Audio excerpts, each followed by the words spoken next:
All right, let's talk warm-up sets versus work sets. So this comes up quite a bit, and I want to make sure that we're clear on the difference, right? So here's the problem that I see is that people don't really appreciate what a warm-up is. And all a warm-up is, and I will mention this as we get in here in the notes, but it's an opportunity to get used to an exercise, wake up your muscles, grease the groove, get used to heavier weights with the same form as you get ready to work hard on that exercise, right? So it's not stretching, it's not cardio, it's actually preparing for the best performance your body can produce, right? That's why we warm up.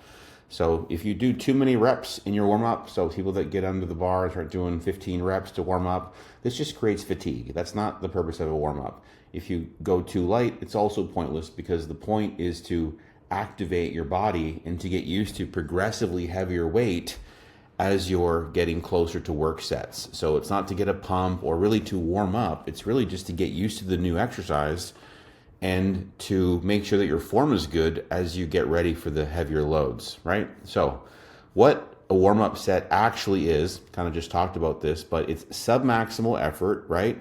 But progressive to get used to the heavier weight under standardized form. The reps are far from failure, so you should be nowhere near exertion, right? Or near fatigue or near failure on a warm-up set because that defeats the purpose and is going to create fatigue for your warm-up set and hurt your performance. So you're always keeping several reps in reserve, which means far from failure on the warm-up sets. You typically follow an ascending load, so loads go up, reps go down as you're getting closer to the work sets as well. And again, like I said, the purpose is to grease the groove, right? To prepare your nervous system for heavier loads, to get activated, to make sure that your form is good, you're not going to get hurt, you've practiced whatever the program tempo is for that movement, okay?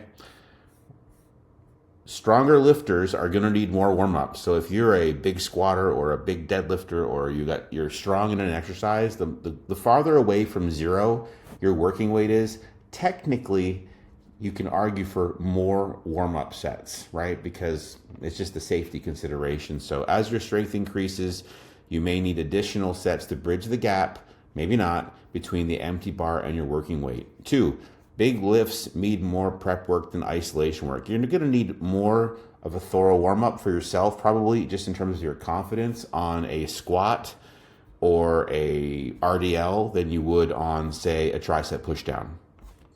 Fair? And you might sometimes find that if you repeat one of the warm-up sets, an easier set right at the beginning because you're really rusty, that might be beneficial too. So say you were doing like, back in a workout, that first exercise for back may need an extra set, but subsequent exercises for back, that muscle's already mostly warmed up, right? So you're just really just making sure that I'm used to this new exercise. So don't overthink this. Work sets is where the money happens. This is where all the results happen. So this is where we're taking our work sets to 1 or 2 reps in reserve, which means short of failure. We don't need to train to failure where you actually fail mid-rep. That actually creates a little bit more damage and recovery need than necessary for the half rep you didn't do. So 1 rep to 2 reps short of true failure is the sweet spot. You don't have to train 2, but you got to push the hard sets. High mechanical tension is the growth signal. So we know that the last 5 reps to failure, regardless of rep range, are the money reps. So this again in the work set is paramount that you take the work sets too close enough to failure. And you'll notice mechanical tension reps are those reps where you notice the set starts to get hard. Like say you're pressing and all of a sudden those dumbbells are moving a little bit slower and a little bit slower and a little bit slower as you get to failure. Those are the money reps. Those are also the reps where the growth happens and therefore the reps where your form should be top notch. Typically, you can tell someone who's a rookie because as the set gets hard, their form breaks down to make the completion of reps easier. Don't be that person.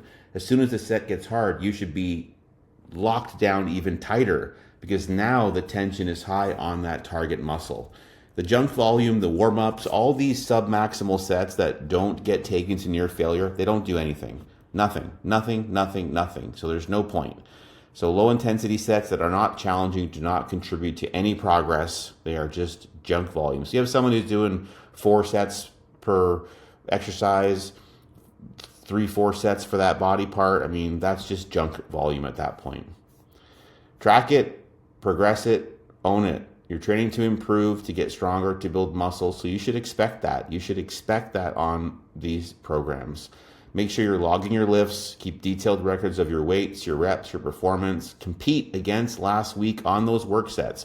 You do not have to progress the warm-up sets, regardless. Like, they're not necessary to progress warm-up sets. You're just using them to grease the groove and get used to the heavier weight and more expectant of the work set. So use your previous performance as the benchmark to beat. And remember that progress comes from performance improvements, which lead to physique gains. If you're improving in the gym, you are triggering the adaptation to more muscle, more strength.